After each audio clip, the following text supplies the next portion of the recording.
Assalamualaikum warahmatullahi wabarakatuh. Perkenalkan kami dari kelompok 2. Pada kesempatan kali ini kami akan menjelaskan tentang manual book yang telah kami susun mengenai teknik pengukuran waktu kerja serta penerapan studi gerak dan waktu. Manual book ini disusun oleh kelompok 2 yang beranggotakan Devina Aura Zahra dan saya sendiri Humeratul Adibah, lalu ada rekan saya Natania Kuena Dewi dan juga Rizky Aditya Ramadan. Oke, sebelum masuk ke pendahuluan tentang latar belakang dari manual book ini, di sini ada daftar isi, nah di mana eh, isinya yaitu ada bab satu pendahuluan, lalu ada landasan teori, ada studi dari nanti ada studi gerak penjelasan studi gerak dan waktu, pengukuran waktu kerja, ada teknik pengukuran waktu kerja, lalu ada pembahasan mengenai teknik pengukuran waktu kerja, runut waktu standar, penerapan studi gerak dan waktu, kelebihan dan juga keterbatasan dari studi gerak dan waktu. Lalu juga ada penutup dan daftar pustakanya. Oke, lanjut. Yang pertama ini ada latar belakang dari manual book yang telah kita susun.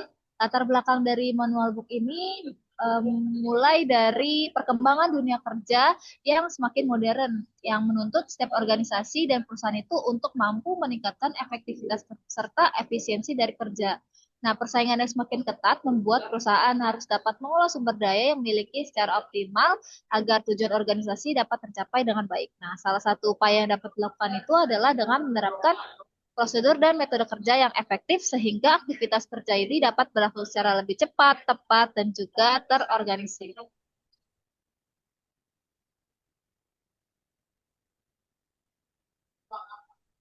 Nah, selanjutnya ada tujuan pembuatan buku panduan, di mana tujuan yang pertama yaitu diharapkan kita mampu menjelaskan konsep dasar studi gerak dan waktu dalam pekerjaan. Yang kedua, memberikan pemahaman tentang teknik pengukur waktu kerja seperti nanti ada dijelaskan stopwatch time study, work sampling, PMTS, dan juga standar tasa sistem. Yang ketiga, tujuannya menjadi panduan untuk penganalisis metode kerja agar lebih efektif, efisien, produktif, dan juga ergonomis. Nah, ruang lingkup pembahasannya nanti akan dijelaskan mengenai pengertian dan manfaat studi gerak dan waktu, teknik-teknik mengukur waktu kerja apa saja, lalu penentuan waktu normal, waktu standar, dan juga kelongkal kerja, peran ergonomis dalam menciptakan sistem kerja yang aman dan nyaman, penerapan studi gerak dan waktu dalam dunia kerja seperti administrasi, manufaktur, retail, pelayanan, dan operasional, lalu akan dijelaskan mengenai kelebihan, keterbatasan, serta contoh implementasi nyata dari pengukuran waktu kerja itu sendiri.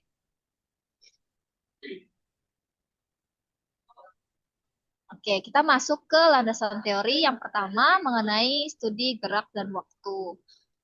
Nah, apa itu studi gerak dan waktu? Studi gerak dan waktu itu merupakan pendekatan dalam manajemen kerja yang digunakan untuk menganalisis bagaimana suatu pekerjaan itu dilakukan dan berapa lama waktu yang diperlukan untuk menyelesaikannya. Nah, kalau studi gerak itu berfokus pada analisis gerakan yang tidak diperlukan itu bisa dihilangkan. Nah, sedangkan kalau misalnya sedangkan studi waktu ini dia fokusnya pada durasi pekerjaan sehingga dapat ditentukan waktu penyelesaian yang paling efisiennya itu bagaimana. Nah, menurut Barnes, studi gerak dan waktu ini digunakan untuk merancang serta mengukur pekerjaan agar menjadi lebih efektif dan efisien. Sementara itu, Nibel dan Freivalds menjelaskan bahwa metode kerja yang baik itu harus memperhatikan standar kerja, waktu, serta desain pekerjaan itu sendiri. Nah, saat ini penerapannya itu tidak hanya digunakan di industri manufaktur, tapi juga di bidang administrasi pelayanan, retail, dan operasional dari perusahaan. Selanjutnya di pengukuran waktu kerja. Pengukuran waktu kerja ini adalah proses menentukan waktu yang dibutuhkan oleh pekerja untuk menyelesaikan suatu pekerjaan dengan metode kerja tertentu pada kondisi yang normal. Nah, tujuannya untuk perusahaan mempunyai dasar yang objektif untuk menentukan target kerja, jumlah tenaga kerja, jadwal kerja, dan standar produktivitas itu sendiri. Selain itu, hasil pengukuran juga dapat digunakan untuk mengevaluasi apakah pekerjaan sudah dilakukan secara efektif dan efisien, serta mengetahui bagian pekerjaan yang masih membutuhkan perbaikan itu di mana. Oke, selanjutnya mengenai teknik pengukuran waktu kerja akan dijelaskan oleh rekan saya. Oke, selanjutnya itu ada teknik pengukuran waktu kerja. Dalam manual book ini dijelaskan juga terdapat 4 teknik utama dalam pengukuran waktu kerja, yaitu ada stopwatch time study, Metode yang dilakukan dengan mengamati pekerjaan secara langsung menggunakan stopwatch dan juga cocok digunakan pada pekerjaan yang berulang. Kelebihannya adalah hasilnya akurat, namun membutuhkan waktu pengamatan yang cukup lama. Yang kedua ada work sampling, yaitu metode yang menggunakan pengamatan secara acak terhadap aktivitas pekerja untuk mengetahui proporsi waktu yang produktif dan juga tidak produktif. Teknik ini lebih hemat waktu, tetapi hasilnya bergantung pada jumlah sampel pengamatan. Yang ketiga ada metode Predetermined Motion Time System atau PMTS, yaitu pengamatan standar waktu yang berdasarkan gerakan dasar manusia sehingga pengukuran menjadi lebih objektif. Kelebihannya itu dapat digunakan untuk merencanakan metode kerja baru, namun analisisnya cukup kompleks. Yang terakhir ada standar data system, yaitu teknik yang menggunakan data waktu standar dari pekerjaan sebelumnya, sehingga perusahaan tidak perlu melakukan pengukuran ulang untuk pekerjaan yang sama. Namun, data tersebut harus selalu diperbarui agar tetap sesuai dengan perkembangan teknologi dan juga metode kerja. Yang selanjutnya itu ada pengukuran waktu normal, waktu standar, allowance, dan juga ergonomi.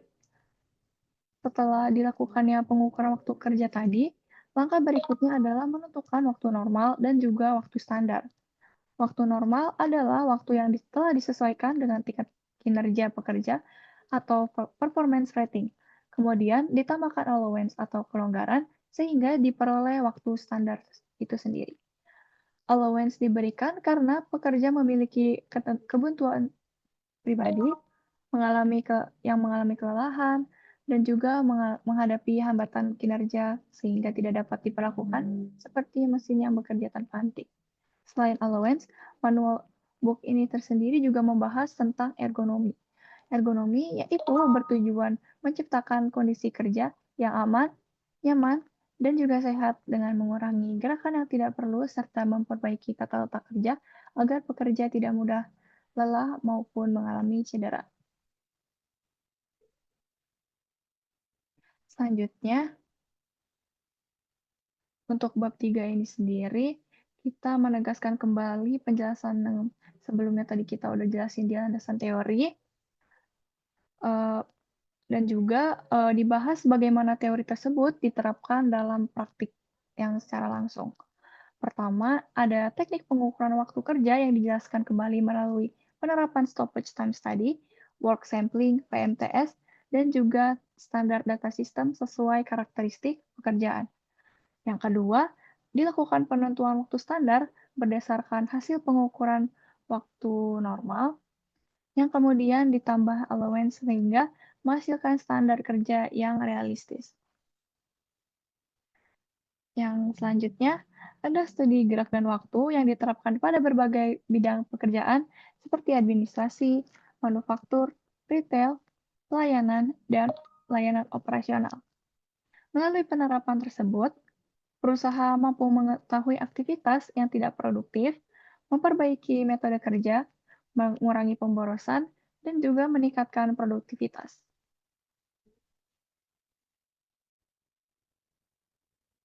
Oke, selanjutnya ada kelebihan, keterbatasan, studi kasus, dan juga manfaat. Dalam pembahasan ini pun dijelaskan mengenai kelebihan dan keterbatasan studi gerak waktu. Yang pertama itu ada kelebihannya adalah mampu meningkatkan efisiensi kerja, menetapkan standar kerja yang objektif, mengurangi pemborosan waktu dan biaya, serta membantu perencanaan tenaga kerja. Namun, metode ini juga memiliki keterbatasan, seperti memerlukan waktu observasi yang cukup lama, membutuhkan ketelitian tinggi, dan harus disesuaikan dengan kondisi pekerjaan agar hasilnya akurat. Oke, selanjutnya ada studi kasus dan implementasi yang nyata. Yang menjelaskan bahwa penerapan studi gerak dan waktu dapat memperbaiki proses kerja pada kegiatan produksi maupun administrasi, sehingga pekerjaan menjadi lebih cepat, lebih teratur, dan juga lebih produktif. Hal tersebut menunjukkan bahwa pengukuran waktu kerja memiliki peran yang penting dalam meningkatkan produktivitas organisasi sekaligus memberikan kenyamanan bagi pekerja.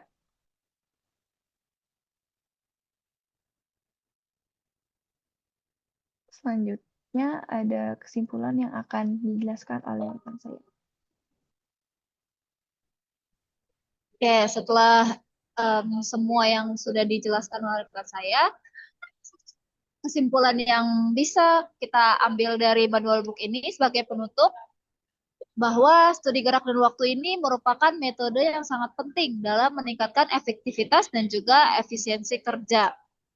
Nah, melalui pengukuran waktu kerja tadi, perusahaan itu dapat menentukan waktu standar, memperbaiki metode kerja, lalu meningkatkan produktivitas, serta mengurangi pemborosan. Nah, 4 teknik utama tadi yang sudah dijelaskan, kayak stopwatch time study, work sampling, PMTS, dan standar data system itu yang masing-masing memiliki kelebihan sesuai karakteristik pekerjaan dan bisa disesuaikan dengan pekerjaan yang ada gitu. Nah, selain itu penentuan allowance dan penerapan ergonomi ini juga menjadi aspek penting agar sistem kerja itu tidak hanya efisien tapi juga bisa aman, nyaman dan juga tentunya manusiawi. Nah, dengan demikian penerapan studi gerak dan waktu itu mampu membantu organisasi mencapai produktivitas yang optimal sekaligus meningkatkan kualitas lingkungan kerja. Nah, sini ada daftar pusaka atau referensi yang kita gunakan dalam penyusunan bukunya. Sekian yang dapat kelompok 2 sampaikan. Kurang lebihnya mohon maaf. Wassalamualaikum warahmatullahi wabarakatuh.